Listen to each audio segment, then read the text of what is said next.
Okay, let's see how metals behave with water.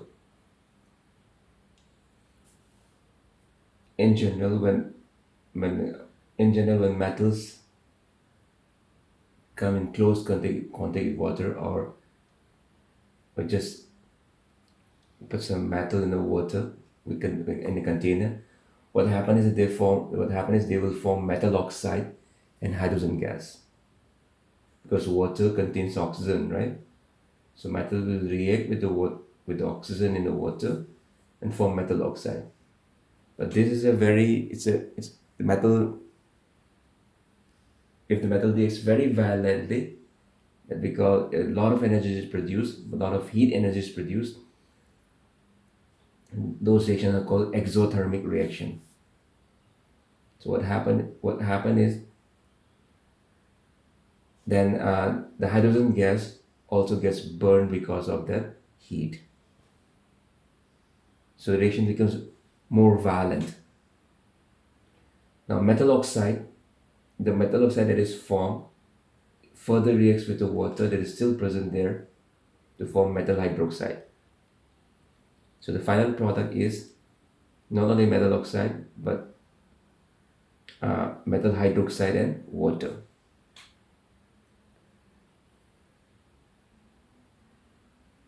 Sorry, metal oxide, metal hydroxide, and some hydrogen.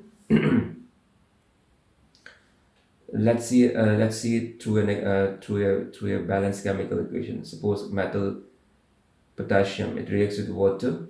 It should be in solid state, and there's water in liquid state to form metal oxide. But that metal oxide reacts further with the water to form metal hydroxide and hydrogen gas. This potassium hydroxide is in aqueous state. It means that although it is solid, it is dissolved in the water, and a lot of heat energy is produced, and that's why it is called exothermic reaction. Similarly, sodium also reacts in the same way. Sodium with water forms sodium hydroxide and hydrogen. But in between, what we are missing here is that the metal oxide is formation of sodium potassium oxide, but we are not writing it because the potassium oxide that is formed further reacts with water to form potassium hydroxide. So we are not writing it. But finally, there is hydrogen, but in this case, in case of sodium and potassium, the hydrogen gas formed because of the heat energy generated. It again burns, it explodes. So the reaction is very violent. So you should be very careful when you put potassium or sodium in water.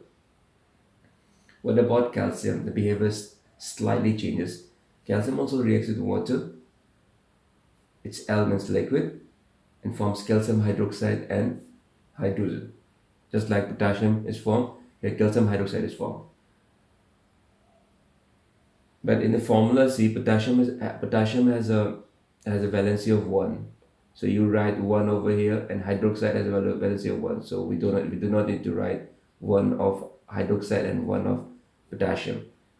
But when we write calcium hydroxide, the valency of calcium is 2. So we write 2 over here, and its valence of hydroxide's valency is 1. There's no need to write it. So this is how we write calcium hydroxide. But since this is not much heat energy is produced, the hydrogen doesn't burn.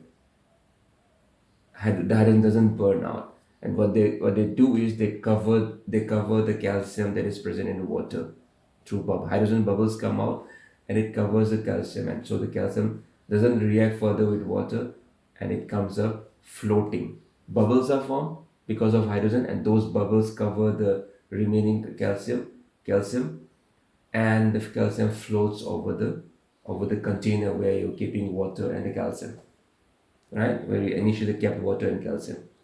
What about magnesium? Now magnesium, it doesn't react with the normal cold water. If you want magnesium to react with water, it should be hot water. So magnesium reacts with hot water to produce magnesium hydroxide and hydrogen. See, this also is not that much of an exothermic reaction. So the hydrogen gas formed, the bubbles of hydrogen gas that is formed, it comes up, it surrounds the calcium, it will surround the surface of the magnesium, and magnesium will start floating after some time. the reaction begins. What about aluminium? Aluminium and iron, they do not react even with the hot water.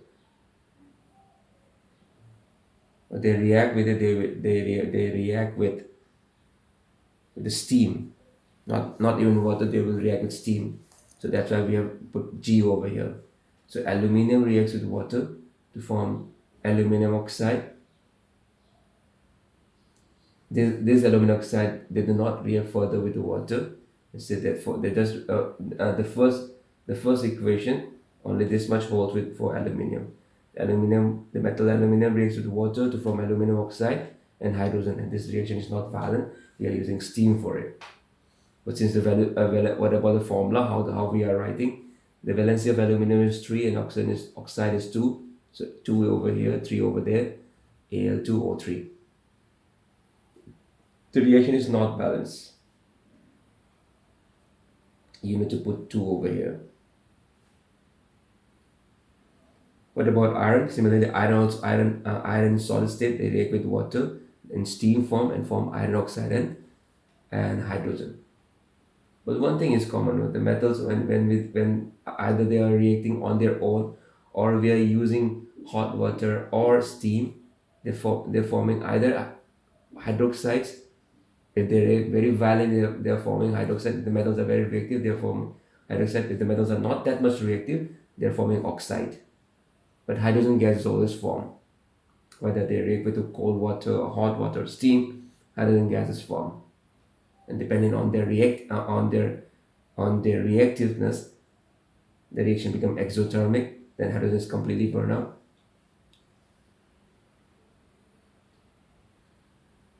And because hydrogen is burned out, more heat energy is formed. There's generation of more heat energy. The reaction becomes highly exothermic. What about iron? Iron has 3 valency. Yeah, it's a complex compound. We'll study later about it. Fe3O4. Fine.